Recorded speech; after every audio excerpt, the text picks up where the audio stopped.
फूल पत्ती का कर दूंगा, रुपए पैसे का कर दूंगा, ये धोती कपड़े का, क्योंकि ये चढ़ा है मेरे चरणों में, इसका करूंगा। तू तो नहीं चढ़ा, तूने तो अपना कुछ भी नहीं चढ़ाया, तो तेरा कल्याण करूं कैसे मैं? तेरा कल्याण कैसे होगा?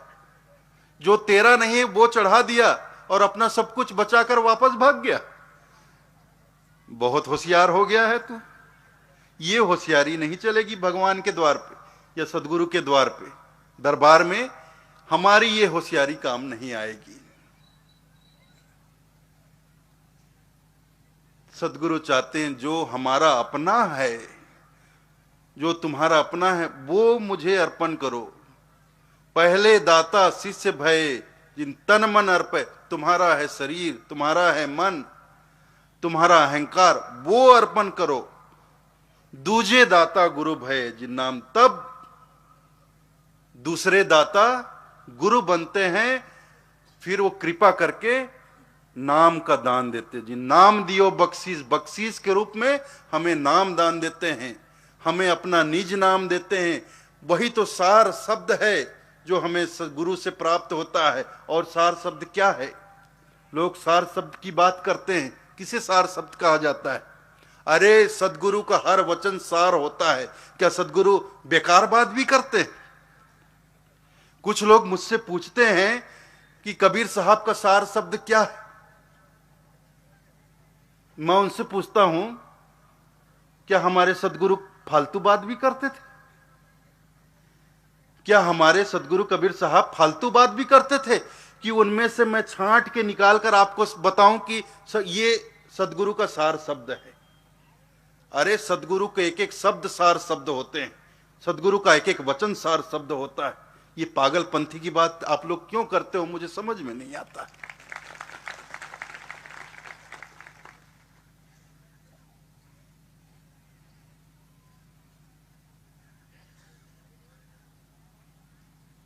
तो बख्शीश रूप में नाम मिलता है, तो पहले दाता तो शिष्य को ही बनना पड़ता है। जिन तनमन अर्पे शीस, पहले दाता शिष्य भय जिन तनमन अर्पे शीस, दूजे दाता गुरु भय जिन नाम दियो बख्शीश। जब आप अपना तन मन, धन की कहीं कोई बात नहीं है, धन का तो नाम ही नहीं ले रहे हैं साहब। तो धनी धर्मदास जी साहब ने धन अर्पण नहीं किया सदगुरु साहब के चरणों में।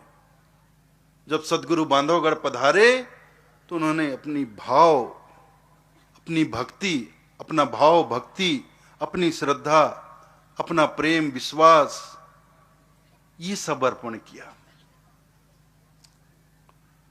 तब जाके धनी धर्मदास साहब को सदगुरु ने इस योग्य पाया कि ये इस योग्य है, इनके कुल में ही मैं अपना अंश पठा सकता हूं। यही वो भक्तिमती महिला है आमीन माता, जिनकी कोख से मैं अपने अंश को, जो साहब तो स्वयं सत्पुरुष है ना, तो आमीन माता की भक्ति, धर्मदास साहब की भाव और भक्ति, उनका प्रेम लगन विश्वास देखकर साहब को ये लगा, उन्हें विश्वास हुआ कि यही वो हैं, यही वो भक्तिमती माता है जिनकी कोख में, जिनकी कोख से मैं अपने अंश नौतम सुरती पुरुष अंश मुक्तामणि नाम साहब को इस संसार में भेज सकता हूं, जो संसार के जीवों का उद्धार करेंगे, उनके वंशज करेंगे।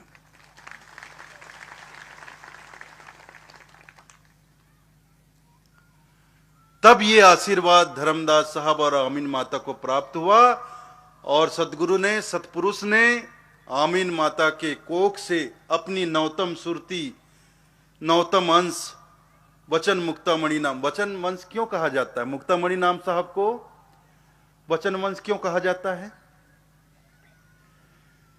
मुक्तामणि नाम साहब का जन्म धर्मदास साहब आमीन माता के इंद्रिय संयोग से नहीं हुआ था। किसी भी बालक का जन्म संसार में स्त्री और पुरुष के संबंध से, इस नर और नारी के संयोग से ही होता है।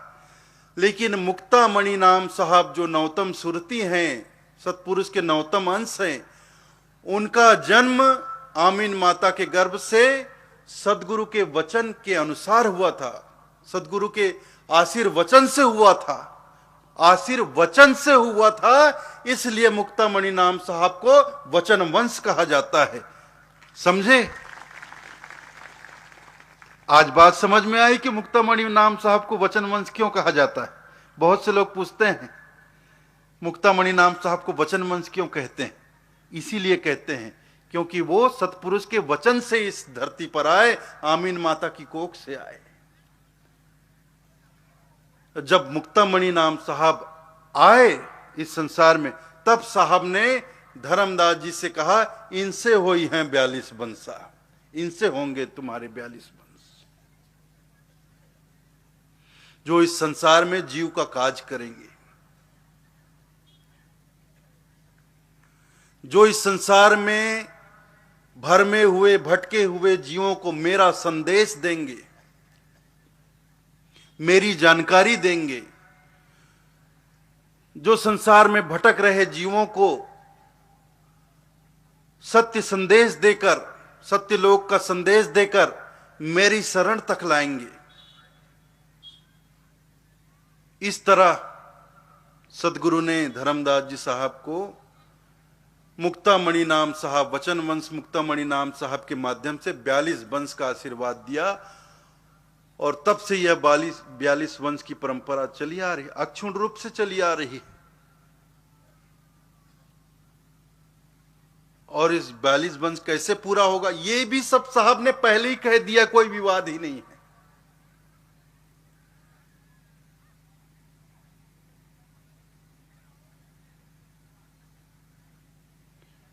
कुछ लोग दयानाम साहब के बाद गद्दी सुनी हो गई, उस पर सवाल उठाते हैं। साहब ने पहले ही कह दिया था।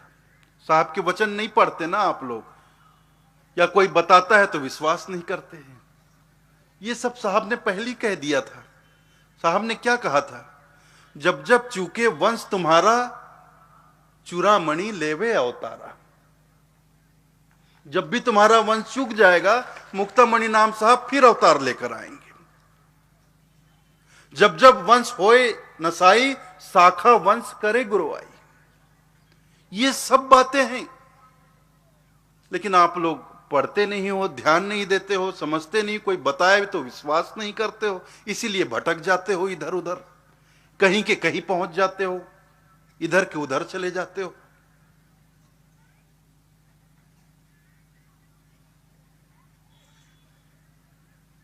जब जब चूके वंश तुम्हारा, चूड़ामणि लेवे अवतारा। जब वंश चूक जाएगा तो मुक्तामणि नाम साहब फिर अवतार ले लेंगे। तो अवतार कहां लेंगे, शाखा वंश में ही लेंगे, इधर उधर नहीं लेंगे।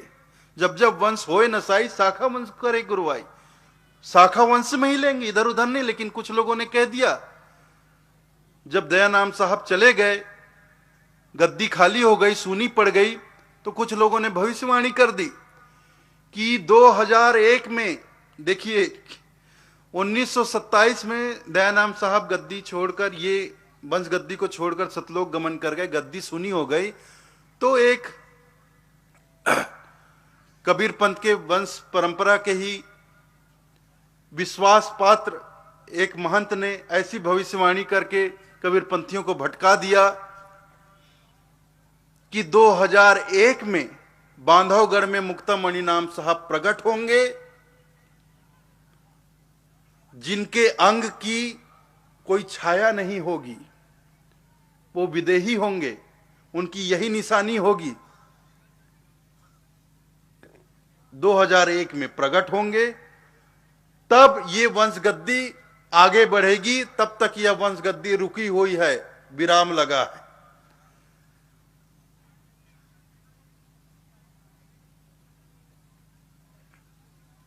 और जो ये बड़ी माता साहब ने बहरमुड़ा से लाकर जिस बालक को बैठा दिया है गृहस्थ मुनि नाम साहब बनाकर, वो झूठा है, वो नकली है, उसको मत मानो, उससे चौका मत करवाओ, उससे नारियल मत मरवाओ, उससे मुक्ति नहीं होगी। ऐसा प्रचार किया उन्होंने, भविष्यवाणी कर दी। और सबसे विश्वास पात्र जिन्हें माना गया, जिस महंत को माना गया कि जब तक अगले वंश गुरु नहीं आते, मुक्तामणि नाम साहब शाखा वंश में अवतार नहीं लेते और आकर गद्दी पे विराजमान नहीं होते, तब तक सबने मिलकर दामाखेड़ा के पुजारी महंत काशीदास को चुना। तब तक आप पंथ का कार्य संचालन करिए, पंथ का कार्य रुकना नहीं चाहिए। इस तरह कबीरपंथियों ने, साधु संतों ने मिलकर काशीदास जी को चुना, क्योंकि वही वरिष्ठ थे, वृद्ध थे, सयाने थे, ज्ञानी थे, उनको चुना। लेकिन उन्होंने क्या किया, कुछ समय तक कार्य किया, उसके बाद जाकर खरसिया में अपनी खुद की गद्दी बना ली और गृहस्थ मुनि नाम साहब बनकर बैठ गए।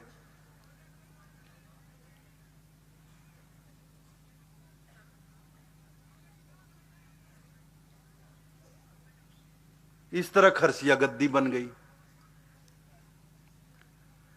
और उदाहरण देते हैं और लोगों को ये समझाने लग गए कि ये तो साहब के आदेश से हुआ है।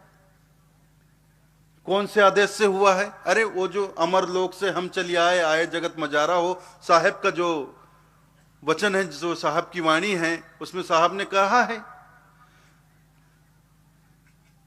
उस भजन में आता है, तेरा पीढ़ी ज्ञान रसधानी मुक्तामणि अवतारा हो, उसके आगे जोग मत चली है, राजनीत मिट जाई हो। तो इसको इस तरह से समझाया कि तेरा पीढ़ी ज्ञान रसधानी चूड़ामणि अवतारा हो। इस बात को नहीं समझाते कि तेरा पीढ़ी के बाद ज्ञान की राजधानी खुद आएंगे, चूड़ामणि अवतारा हो, चूड़ामणि नाम साहब अवतार लेंगे। लेंगे तो शाखा वंश में ही लेंगे, इधर उधर नहीं लेंगे। ये बात नहीं समझाया, और सिर्फ इस बात को समझाते हैं कि 13 पीढ़ी के बाद इस वंश गद्दी में इसके आगे जोग मत चली है, राजनीति मिट जाई हो। योग मत चलेगा। योग मत मतलब उन्होंने इसका क्या अर्थ कबीरपंथियों को समझाया कि सब कबीरपंथी मिलकर चुनाव करेंगे। मतदान, जैसे चुनाव में मतदान होता है ना, अभी चुनाव हुआ, पहले मत डाला जाता था, अब तो मशीन आ गई, बटन दबाओ। पहले मत डाला जाता था, वोट डाला जाता था। तो चुनाव होगा और जिसको सबसे ज्यादा वोट मिलेगा, मत मिलेगा, वही वंश गुरु बनेगा। और ये भी कहा है, साहब के वचन तो ऐसे हैं, इसके आगे योग मत चली है, राजनीति मिट जाई हो। राजनीति, कबीर पंथ से, इस पंथ से राजनीति मिट जाएगी। तो राजनीति मिटी कहां है? तो राजनीति शुरू हो गई। भाई उन्होंने चुनाव का सिस्टम बना दिया कि इसके आगे जोग मत चली है, राजनीति मिट जाई। तो राजनीति मिटी कहां? यहां तो राजनीति शुरू हो गई कि वंश गुरु का चुनाव होगा, बकायदा सब जुटेंगे, कैंडिडेट खड़े होंगे, 2-4 जितने दावेदार हैं वो लोग खड़े होंगे। जैसे चुनाव में, चुनाव लड़ने के लिए लोग खड़े होते हैं, फिर सब लोग उनको वोट डालते, जिसको ज्यादा वोट मिलता है वो चुना जाता है। तो ये व्यवस्था कबीर पंथ में डाल दी।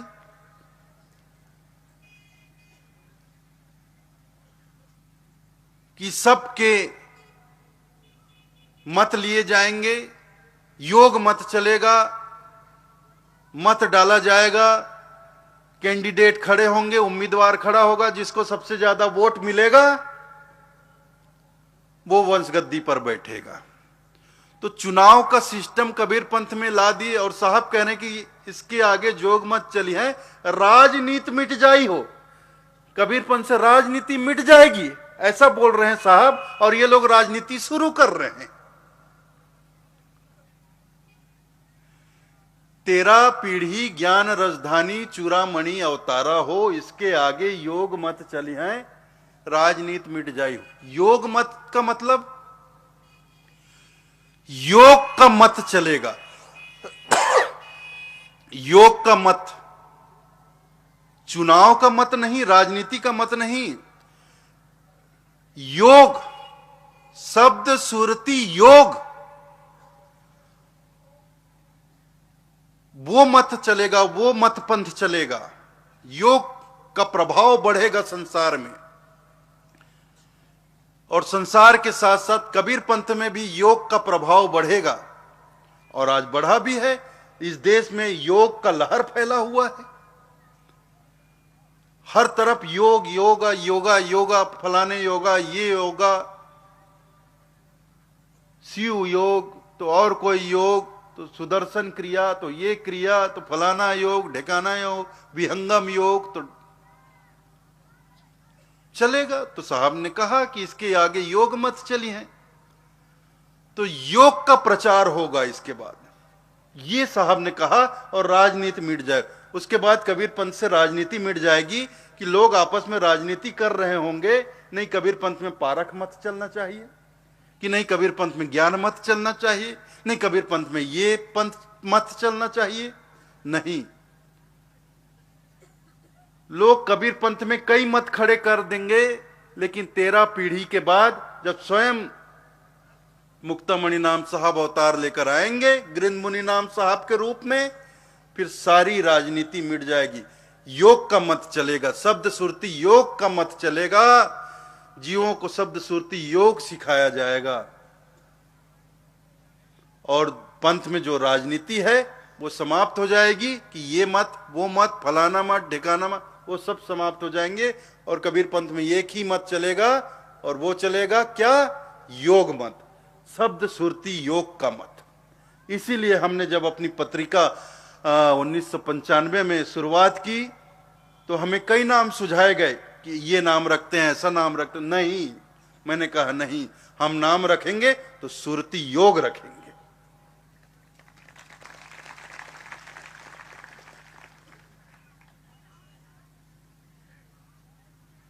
हमारे साहब ने हमें शब्द सुरती योग बतलाया है, तो सुरती योग रखेंगे।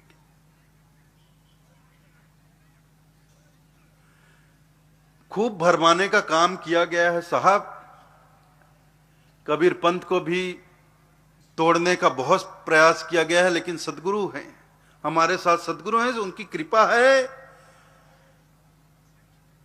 उनकी छत्र छाया में यह पंथ फल फूल रहा है। चाहे कोई लाख करे चतुराई, लेकिन यह पंथ टूट नहीं सकता, बिखर नहीं सकता।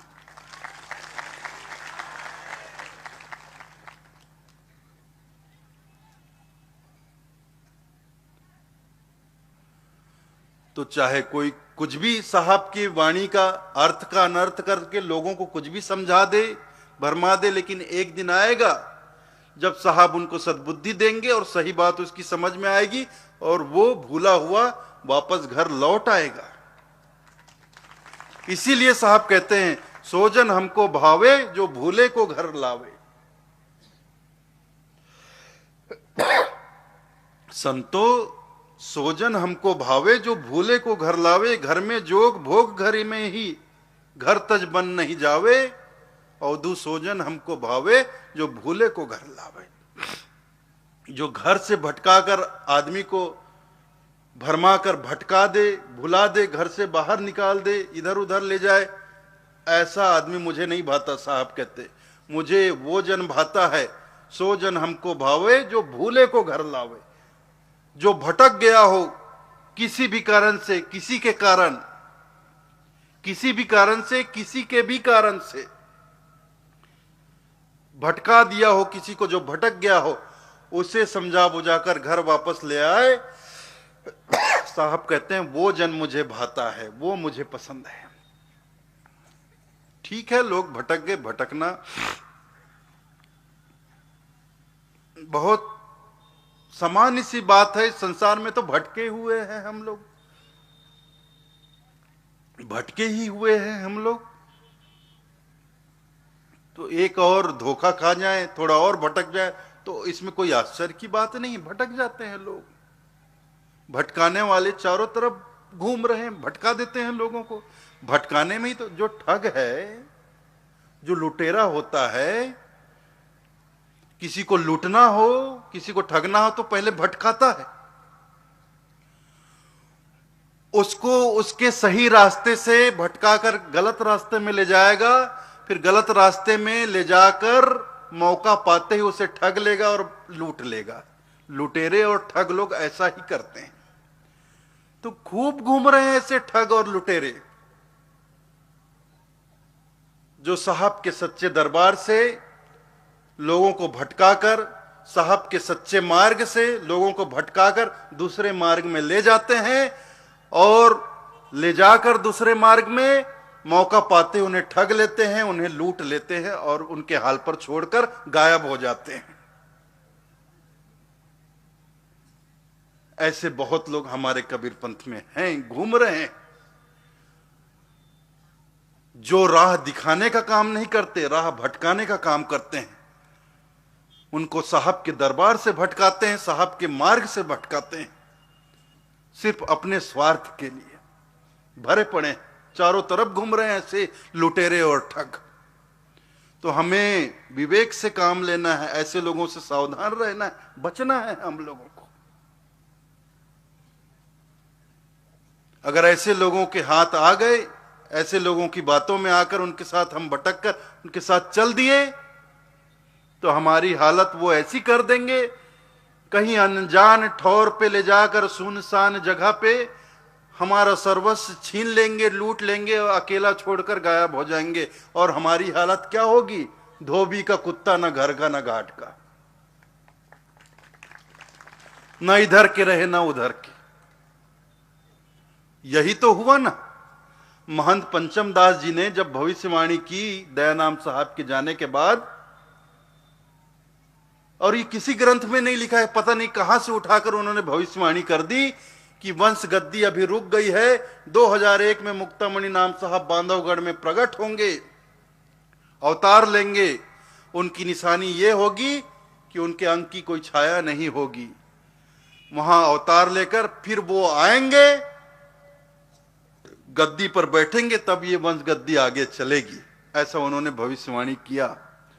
खूब किताब छापा और कबीर पंथ में खूब बांटा, खूब लोगों को भटकाया। और जब तक नए वंश गुरु नहीं आ जाते, मुक्तामणि नाम साहब नहीं आ जाते, चौका मत करवाना, नारियल मत फोड़वाना। अगर चौका करवाना भी हो तो नारियल की जगह सुपारी फोड़वा लेना।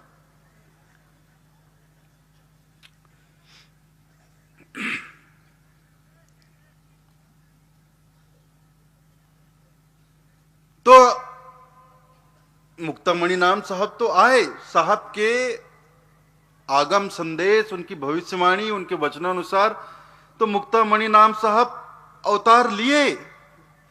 लेकिन साहब ने यह नहीं कहा था कि वो बांधवगढ़ में अवतार लेंगे, उनके अंक की कोई छाया नहीं होगी। वो तो शाखा वंश में ही आएंगे। तो शाखा वंश में आए ना दयानाम साहब।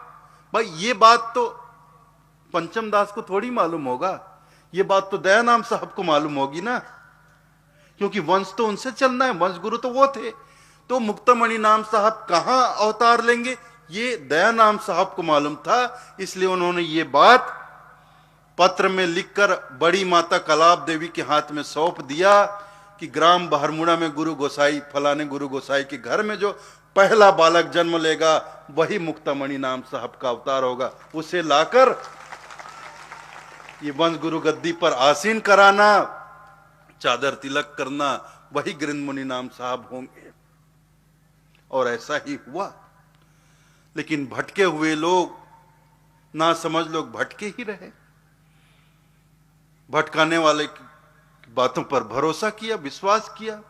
अब हमारे गुरुदेव परम पूज्य गृहमुनि नाम साहब, उनके जैसा विनम्र व्यक्तित्व मैंने दुनिया में नहीं देखा। उनके खिलाफ कोई कुछ भी बोले, कुछ भी बोले, उनको कोई कुछ भी कहे, शांत, जिसको जो कहना है कहो, जो बोलना है बोलो। एक बार तो ऐसा भी हुआ, बिहार में कोई सम्मेलन हो रहा था, वो बोल रहे थे, एक उजड़ आदमी आया, उजड़ आदमी क्या, कबीर पंथ का एक उजड़ साधु आया, उनके सामने से माइक उठाकर ले गया, माइक उठाकर ले गया। हमारे गुरुदेव सत्संग मतलब प्रवचन कर रहे थे। कहा सर कोई बात नहीं, कोई बात नहीं, शांत रहो, सबको शांत रखो।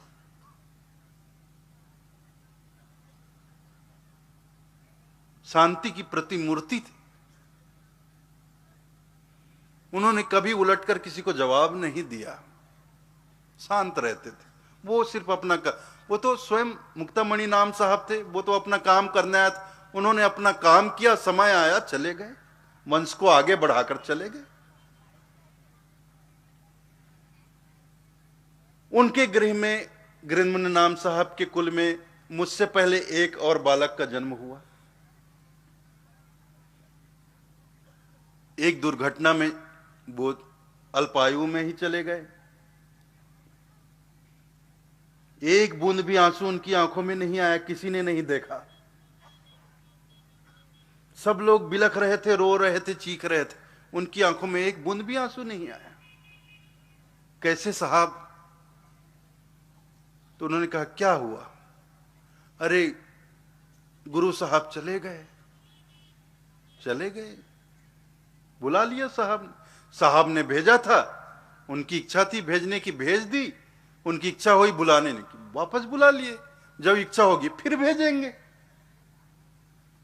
यही कहा उन्होंने। इस बात के साक्षी अभी भी बहुत लोग हैं। जब गुरुदेव ने, परम पूज्य गिरिंद्रमुनि नाम साहब ने यह बात कही थी, चले गए तो चले गए, साहब ने भेजा था, उन्होंने बुला लिया, कोई बात नहीं, जब इच्छा होगी फिर भेज देंगे। फिर कुछ दिनों के बाद मेरा जन्म हुआ। मुझे लगता है, कभी कभी मैं सोचता हूं कि बड़े गुरु साहब को साहब ने वापस क्यों बुलाया और फिर मुझे क्यों भेजा।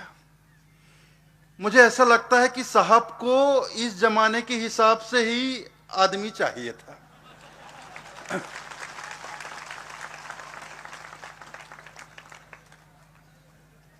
पहले उन्होंने गलत मिट्टी का बना हुआ आदमी भेज दिया था,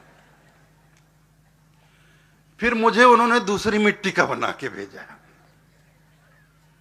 क्योंकि इस टाइम जो पंथ का जो माहौल था, वातावरण, उसके हिसाब से मुझे तैयार करके फिर भेजा। ऐसा मैं सोचता हूं भाई, ये मेरा अपना विचार है, मेरा मानना है। तो मैं तो कभी चुप रहता नहीं भैया, आप सब लोग जानते हैं।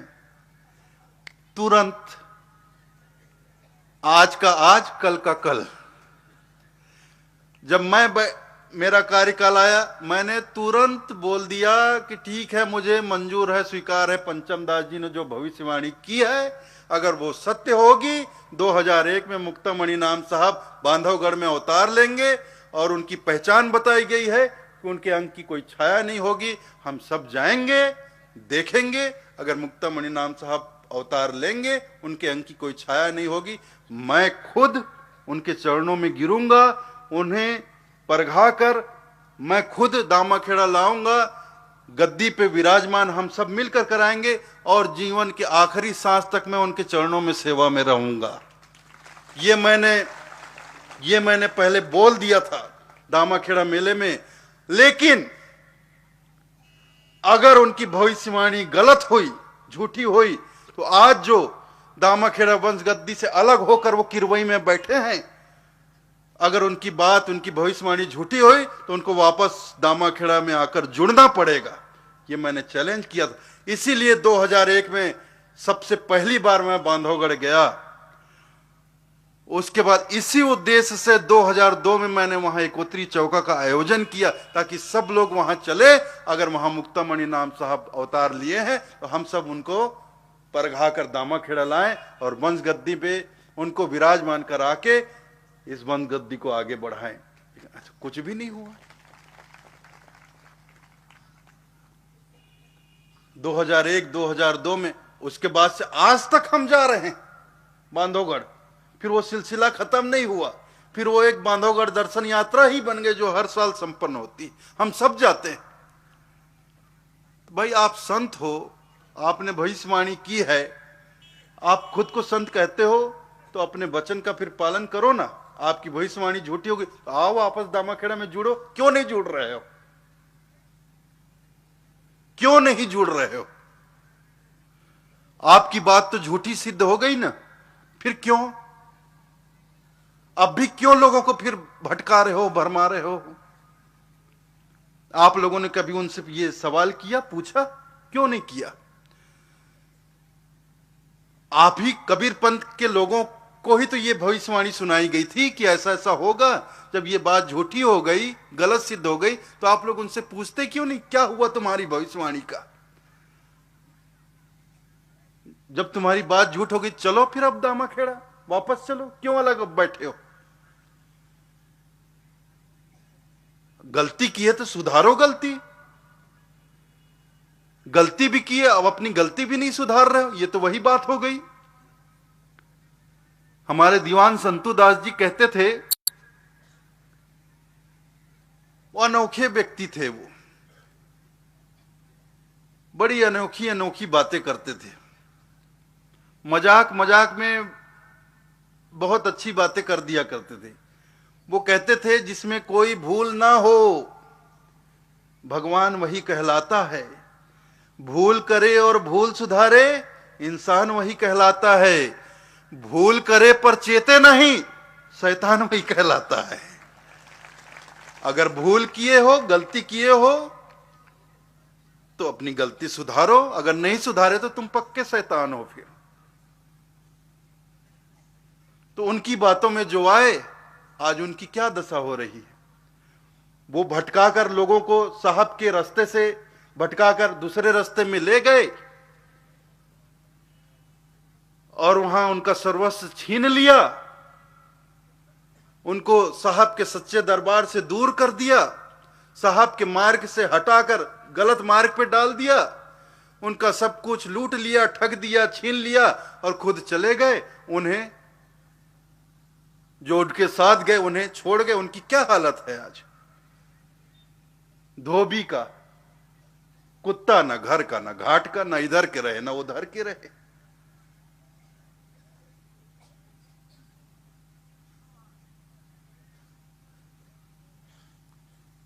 तो हमें आपको बचना है ऐसी बातों से। तो भाई, हम सब सदगुरु के शरण में आए हैं, तो सदगुरु के वचन पर विश्वास करें। यही बात मैं बोल रहा था। देखिए कहां से कहां आ गए हम लोग।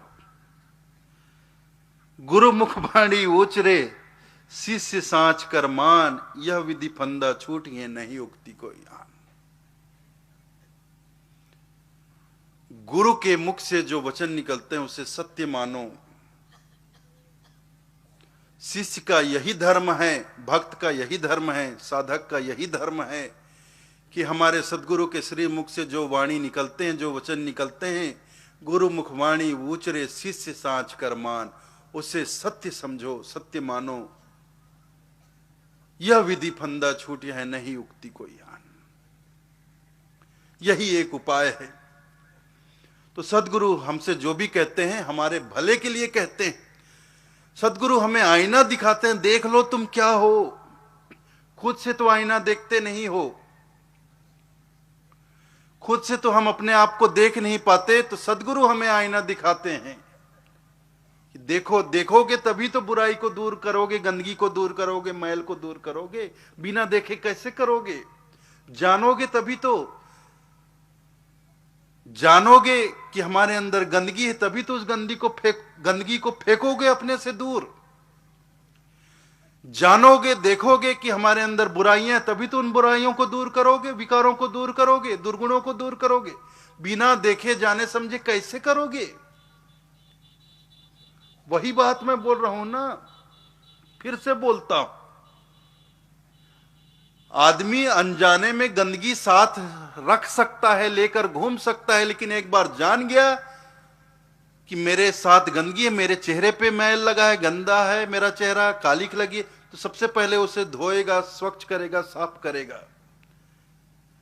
हाथ में कोई सामान है, उसे मालूम नहीं कि अंदर क्या है, साथ रखा रहेगा बाहरी सुंदरता को देखकर, लेकिन उस जान लिया कि उसके अंदर मैल भरा है, गंदगी भरी है, तो एक सेकंड की भी देरी नहीं करेगा, तुरंत उसे दूर फेंक देगा। तो साहब जब कहते हैं सुनो भाई साधो, तो उनका कहने का यही तात्पर्य है, वो सिर्फ एक वर्ग विशेष को नहीं कह रहे हैं, केवल कबीरपंथियों को नहीं कह रहे हैं, केवल साधु संतों को नहीं कह रहे हैं, वो मानव मात्र को कह रहे हैं कि कहे कबीर सुनो भाई साधो, कि कबीर जो कह रहा है मेरे भाइयों उसे सुनो, और ना सिर्फ सुनो उसे जीवन में साधो। तो साहब चाहते हैं हम सब साधक बने, और साधक कैसा होना चाहिए ये भी साहब की वाणी में हमने सुन लिया। साधु ऐसा चाहिए जैसे सूप स्वभाव, सार सार को गही रखे थोथा दे उड़ाओ। हमारा स्वभाव, हमारा व्यवहार ऐसा हो जैसे सूप का होता है, जो सार सार को, अच्छाई को रखे, बुराई को दूर करे, सद्गुण को रखे, दुर्गुण को दूर करे, ऐसा होना चाहिए। तो ये तभी होगा जब हमारी विवेक की आंखें खुली हो। इसीलिए तो देखिए हमारे कबीर पंथ में, एक छोटी सी बात और कर दूं बस, उसके बाद हमारे कबीर पंथ में हंसा, हंसा कहा जाता है ना, जीव को हंसा कहा गया है। हंसा शब्द का चलन है। काया के गुण आन ही आना हो, सोहंग हंसा सकल समाना। काया, ये शरीर का तो गुण अलग ही है, ये तो नासवान है, इसका गुण अलग है। काया के गुण आन ही आना हो, सोहंग हंसा सकल समाना। लेकिन हंस रूप जीव हर शरीर में बैठा हो, सकल समाना, सब घट में वह जीव, हंस रूपी जीव बैठा हुआ, उसका गुण कुछ और है, उसका गुण कुछ और है, शरीर का कुछ गुण कुछ और ये जो मैं ये गारी है, इसको गारी कहते हैं, शब्द गारी। शब्दावली देखे हो, ग्रंथ शब्दावली, उसमें साहब के शब्द का संग्रह किया गया है। 59 प्रकार के शब्दों का वो संग्रह है शब्दावली ग्रंथ। 59 विषयों पर आधारित साहब के उसमें शब्द है। तो उसमें एक शब्द गारी भी है, उसमें ये है। और इस साहब के इस शब्द को हम भोजन, पंगत जब बैठती है, पंगत में बैठते, आजकल नए लोग तो गाते नहीं हैं, पुराने जमाने में, बचपन में, आज भी हमारी माई साहब लोग हैं, संत लोग हैं, वो दामाखेड़ा में रोज तो नहीं गाते, लेकिन जब कोई त्योहार वहार होता है तो पंगत के वक्त जब भोजन में बैठते हैं तो ये पद गाते हैं। और कई गारी है, देहु न देहु साहेब जन अपने को, समरथ के गुण गाऊं की हाजू, ये सब गाते हैं। सोहंग हंसा सकल समाना, काया के गुण आन ही आना हो, ये गाया जाता है। क्यों? ये गारी है, शरीर को गारी दिया जा रहा है कि काया का गुण, इसको तो अन्न भी चाहिए, पानी भी चाहिए, ये तो भौतिक है, इसको भौतिक आवश्यकता ही है, इसको तो इसकी पूर्ति करनी ही पड़ेगी, इसको तो खाना पानी देना ही पड़ेगा। तो ये गारी गाया जाता है। काया के गुण आन ही आना हो, सोहंग हंसा सकल समाना। लेकिन हंसा रूपी जीव जो बैठा है, उसको अन्न आहार नहीं चाहिए, अन्न पानी नहीं चाहिए, ये अन्न पानी चाहिए शरीर को, काया को। तो बैठकर भोजन के समय इस शरीर को हम बखानते, गारी देते हैं कि वास्तव में ये मुझे नहीं चाहिए, इस जीव रूपी हंस को नहीं चाहिए भोजन पानी, इस काया को चाहिए, ये काया की आवश्यकता है। इसका गुण अलग है, मेरा गुण अलग है, हंस का गुण अलग है, जीव का गुण अलग है। तो काया के गुण आन ही आना हो, सोहंग हंसा सकल समाना। तो हंसा कहा गया। हंस का क्या गुण होता है? हंस का ये गुण होता है, उसे दूध में पानी मिलाकर दे दो तो दूध दूध को पी जाएगा, पानी अलग कर देगा।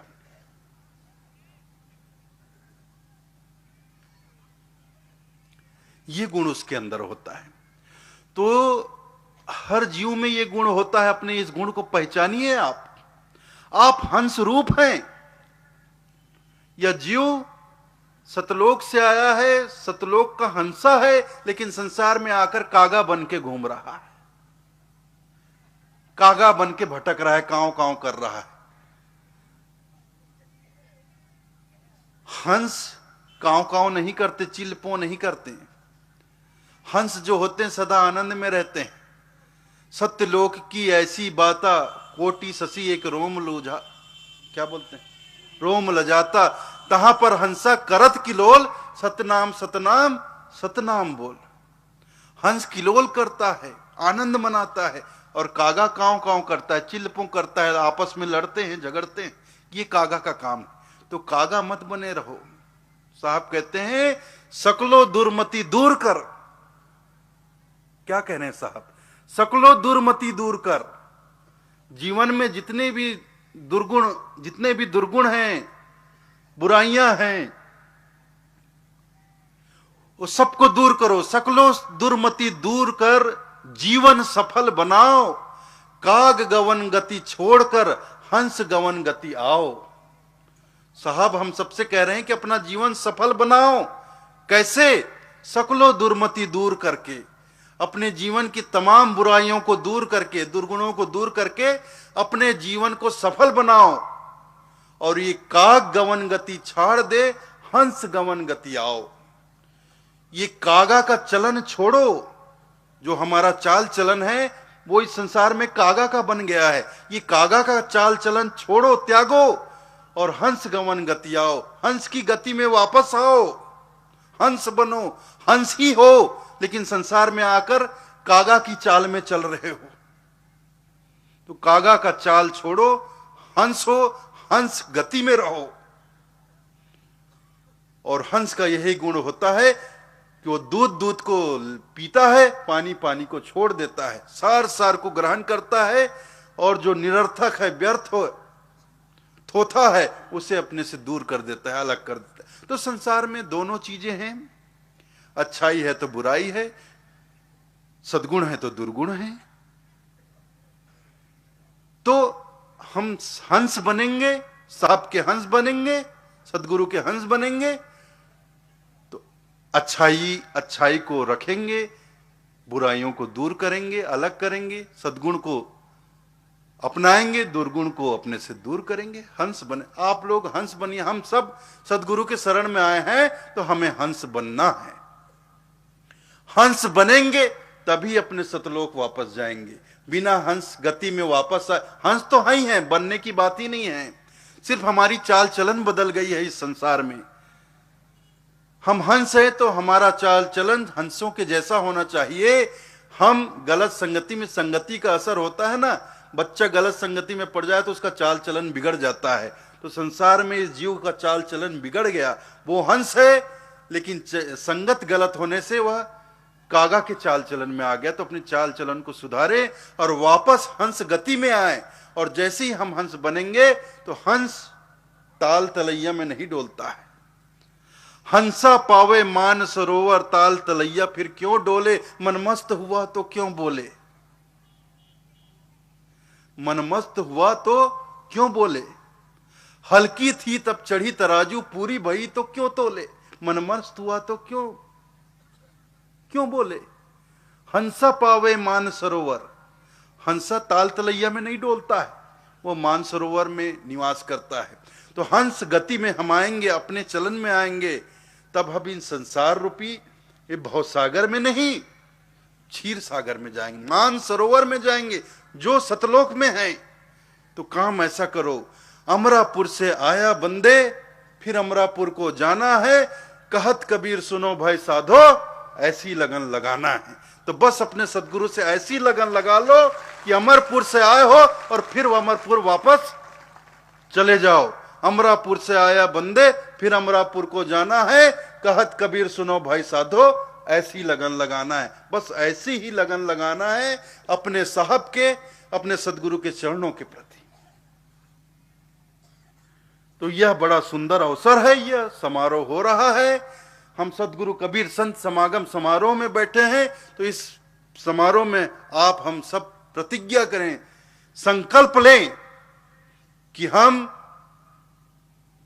जिस तरह से धनी धर्मदास साहब और आमीन माता ने अपनी लगन लगाई अपने सदगुरु के चरणों के प्रति, हम भी धर्मदास साहब को अपना आदर्श बनाकर उनकी जैसी ही सेवा और भक्ति करेंगे और उनके जैसा ही लगन लगाएंगे अपने बंदी छोड़ अपने सदगुरु कबीर साहब के चरणों के प्रति।